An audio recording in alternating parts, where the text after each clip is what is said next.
El diezmo está presente en el día de hoy o es algo del pasado. De nuevo, esto es otra de esas áreas o controversias que ha circulado por mucho tiempo.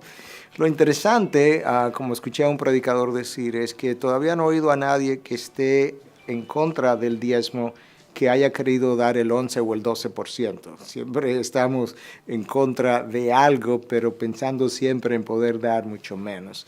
Quizá a manera de ilustración esa introducción, pero la realidad es lo siguiente. Dios estableció un sistema tributario en el Antiguo Testamento que se conoció como el diezmo. El diezmo no era simplemente destinado para las cosas que a veces pensamos limitada exclusivamente a la iglesia, sino que había un 10% para los levitas que no tenían manutención, no tenían salario, no tenían ingreso. Había un 10% que era dedicado al templo propiamente dicho, su mantenimiento y todo lo demás. Y un 10% que se tomaba, se recogía cada 3 años para las necesidades. Y ese segundo diezmo que mencioné también servía para poder financiar las festividades religiosas del pueblo. Bueno, lo cierto es que como sistema tributario eso no está en el Nuevo Testamento. Si nosotros quisiéramos insistir en que ese sistema tributario pasó de esa manera al Nuevo Testamento, no creo que pudiéramos defenderlo de esa forma. Sin embargo, si pensamos en las razones por las cuales el diezmo fue recogido en el Antiguo Testamento, esas razones permanecen ahí. Hoy en día tenemos ministros, pastores, que necesitan recibir un salario, sobre todo aquellos que trabajan a tiempo completo. Tenemos templos que tienen que ser construidos o edificaciones, dependiendo del término que usemos, tienen que ser construidos, mantenidos y que necesitan entonces de un apoyo financiero. Y tenemos también personas con necesidad dentro de la iglesia y alrededor de la iglesia. De manera que las razones por las que Israel tomaba un diezmo permanecen hoy con nosotros. La pregunta es si a la luz de un pacto de mucho mayor riqueza y bendición como el que hemos recibido, si mi responsabilidad disminuye o aumenta.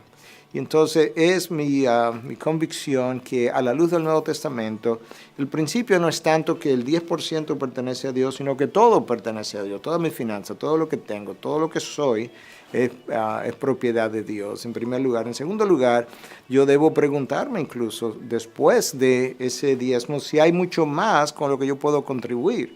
Porque imaginémonos que yo gane $100 millones al año, quizá un poco hiperbólico para la enorme mayoría de las personas, pero es una ilustración. Y yo ahora doy 10 millones al año, me quedo con $90 millones. ¿Qué hago yo con $90 millones a la luz de la necesidad de la iglesia, de la gran comisión, de todo lo que Dios nos ha dicho? Entonces yo creo que un caso como ese, que simplemente lo estoy usando de ilustración, nos dice a nosotros que yo debería ser mucho más generoso dado esas finanzas con las que Dios me ha provisto.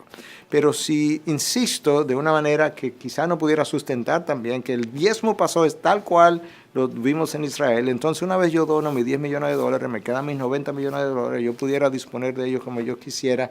Y yo no creo que ese es el principio del Nuevo Testamento. Dios nos ha llamado a ser generosos, a dar alegremente, a dar voluntariamente, y esos son principios que están ahí en la segunda carta a los Corintios, capítulo 8 y capítulo 9, y quizás esos principios debieran darle color a todo lo demás que nosotros haríamos a la hora de diezmar o de ofrendar.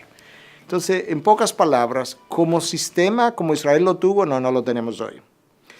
Como principio en el Nuevo Testamento de cómo sustentar el ministerio, la gran comisión, los pastores, yo creo que los principios de voluntariedad, de generosidad, de Dios es el dueño de todo lo que tenemos y de considerar incluso dar mucho más allá del 10% cuando las posibilidades lo permiten.